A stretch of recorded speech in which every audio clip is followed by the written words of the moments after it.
জনাব মোহাম্মদ মুখলিসুর রহমান সাহেব, উত্তর জালালাবাদ। সম্মানিত সহ সভাপতিবৃন্দ হাজি আব্দুর রহমান সাহেব, জিন্নত আলী সাহেব, আলফু মিয়া সাহেব এবং হাজি সোনাহর মিয়া সাহেব ও হাজি আঞ্জুব আলী সাহেব সহ সকল মুরব্বান ইকরাম, সকল আমন্ত্রিত উলামা ইকরাম,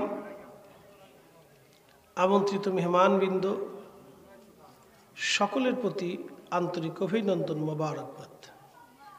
কৃতজ্ঞতা শুকরিয়া সে আল্লাহর দরবারে, যিনি এই এলাকার বহু মানুষের ভিতর থেকে যাচাই বাছাই করে পছন্দ করে আল্লাহ তার বেহেশতের বাগানের ভিতরে আপনাকে এবং আমাকে মঞ্জুর করেছেন।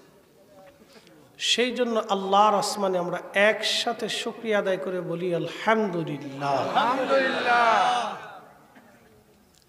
আরো শুকর আদায় করি সে আল্লাহর, যিনি ১৬ লক্ষ নবী, ১,২৪,৩১৩ জন রসুল